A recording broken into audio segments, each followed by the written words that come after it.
Alors ce sont des succès, Abnous Chalmani, qui ne vont pas retourner le sens de la guerre au stade où on en est, mais ça fait partie de ces petites choses, ce que les Ukrainiens arrivent à infliger aux Russes, et c'est ce qu'on appelle la guerre des mille entailles.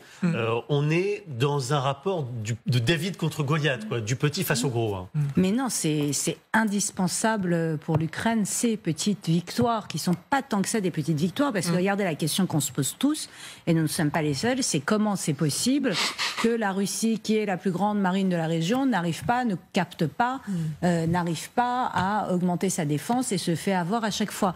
C'est extrêmement important pour le moral des Ukrainiens, c'est extrêmement important pour les alliés, pour montrer que non, si le front est immobilisé, par ailleurs, dans le Donbass, on résiste, on trouve d'autres moyens.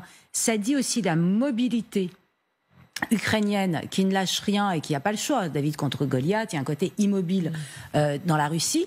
Mais est-ce que, c'est tout à fait différent de ce qui s'est passé en février 2022 ? C'est-à-dire que Poutine était parti pour faire tomber Kiev en 72 heures. Et on a vu les chars russes complètement bloqués, problème d'approvisionnement, rien n'allait, ces espèces de mastodontes russes qui se retrouvent complètement immobilisés, à la grande surprise de tout le monde. Je veux dire, concrètement, là, évidemment que c'est immobilisé, mais en 2 ans, la Russie n'a pas gagné, n'a pas réussi à remplir ce qui était ses buts de guerre, c'est-à-dire de faire tomber le régime de Kiev, de mettre un régime ami, pro-russe à la place, n'a pas réussi à conquérir les grandes villes. Et finalement, ce qui s'est poursuivi, c'est la guerre depuis 2014 sur la frontière avec la Russie. C'est cette guerre-là, mais là, on était à 14 000 morts déjà, c'était pas mal entre 2014 et 2022. Et c'est cette guerre qui continue à plus grande ampleur, mais il n'a pas réussi. Alors oui, Kiev est bombardé, stratégiquement, toutes les zones d'énergie que ça sont bombardées, c'est une vraie guerre, mais je veux dire, ce qui se passe en Crimée au niveau de la marine russe, c'est à l'image de ce qui s'est passé pendant 2 ans sur le front terrestre. Les Russes sont pas bons, concrètement, ils sont pas bons. Général, encore une fois, cette expression, la guerre des mille entailles, tous ces petits succès, ces petites piques militaires, de quoi parle-t-on exactement ? Guerre asymétrique pour affaiblir l'ennemi, avec quel impact ? Alors, guerre asymétrique, on est plutôt dans un phénomène global de guerre dissymétrique. Alors, la guerre asymétrique, c'est la guérilla, vous voyez, contre une armée conventionnelle. D'ailleurs, c'est assez asymétrique en mer Noire, simplement sur la mer Noire. Par contre, l'armée ukrainienne, la dissymétrie, c'est des armées semblables dans leur mode de fonctionnement, dont une est plus puissante que l'autre. Et là, je crois qu'on est typiquement dans ce phénomène. Et je crois que les mille entailles, elles sont des deux côtés. C'est-à-dire que l'Ukraine inflige un certain nombre de dommages, on le voit bien en mer Noire. Ce ne sont pas des petits dommages, ce sont des victoires stratégiques.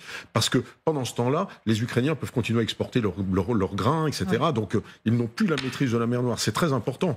Et puis, ça empêchera le ravitaillement par bateau de la Crimée si un jour le pont de Kerch est détruit. Donc, tout ça, c'est très, très important. Mais également, n'oublions pas que les Russes font les mille entailles aussi. Ils sont sur le front, ils ont un rapport de 1 à 10 en obus, et ils arrivent à avancer du côté d'Avdiivka, ils arrivent à droite, à gauche. Alors, c'est quelques centaines de mètres. Mais effectivement, les mille entailles, elles sont valables pour les deux. Et quand on fait une entaille, c'est qu'on n'arrive pas à couper la main. C'est simplement, il y a un phénomène, j'allais dire, d'impuissance dans l'entaille. On vous fait une petite entaille au doigt, alors que vous voudriez lui couper la main avec votre sabre. Bon, c'est un peu ce qui arrive. Il n'y a pas aucune des deux nations qui sont en guerre là n'arrive à prendre l'ascendant sur l'autre, et pas plus les Russes, malgré ce qu'on voit là.